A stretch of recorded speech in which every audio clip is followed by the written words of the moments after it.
Oposisi, tolong buka mata dan lihat status quo. Juri tim oposisi itu hidup di dalam dunia fantasi dalam partai, dan seluruh partai akan sebaik itu untuk mendengarkan mereka dan menghargai pendapat mereka di atas kepentingan misalkan pendapat atau prinsip, dan yang kedua praktikal. Mari masuk pada titik perdebatan prinsip. Poin pertama, mereka bilang bagaimana mereka pengen adanya representasi, mereka ingin adanya representasi dan partisipasi anak muda. Tapi ini tidak bisa dikredit Dewan Juri karena dua hal. A, kami udah jelasin sudah ada alternatif seperti garda pemuda di status quo, bagaimana setiap partai itu punya garda pemuda sehingga tidak lagi misalkan aktivis-aktivis ini untuk masuk pada ke dalam partai itu misalkan representasi di sisi mereka. Karena pada akhirnya sisi kami juga ada kan representasi garda muda ini. Kalau kita bandingkan dengan banyaknya lain mengapa, karena inilah mengapa alasan kenapa pada akhirnya mereka tuh lebih dengar di sisi kami. Ketika misalkan mereka tuh masuk ke dalam partai itu, mereka tuh tidak bisa dapat dukungan yang besar karena dalam partai itu sudah mendukung ketua partainya saja, sehingga ketika misalkan kamu bersuara, kamu tidak akan didukung, sehingga tidak akan tekanan yang tidak akan ada tekanan sebesar itu.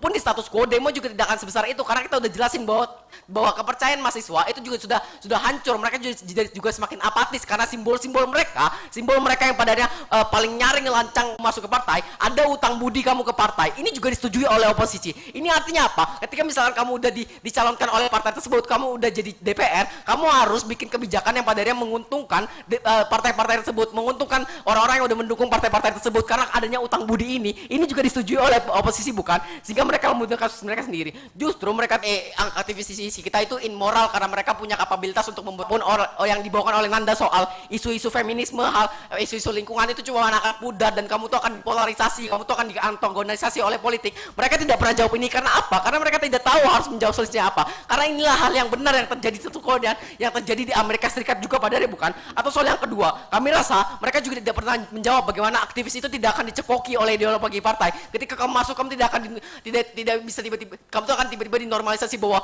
kebijakan bahwa misalkan memperbolehkan pebisnis untuk buka lah di Kalimantan itu nggak apa-apa, itu normal karena padanya itu akan memberikan pajak. Kamu tuh dinormalisasi oleh ideologi sampah itu bukan? Atau soal yang ketiga, bagaimana mereka bilang bahwa kerugian ekonomi ini akan misalkan menjadikan hal yang ekstrim ketika mereka demo misalkan. Tapi ini adalah argumen baru yang tidak ada premisnya sama sekali dari pembicara satu dan pembicara kedua. Tapi kalau ini dikredit, ini tidak bisa dikredit juga Dewan Juri. Karena lihat status quo-nya bagaimana RUU TPKS misalkan atau demo-demo lainnya itu tidaklah seanarkis itu, karena mereka juga tahu ketika mereka anarkis mereka tidak akan didukung masyarakat, dukungannya juga akan kurang, sehingga mereka tidak akan seanarkis itu yang juga terjadi status quo bukan? Bangga menjadi pemerintah. Terima kasih.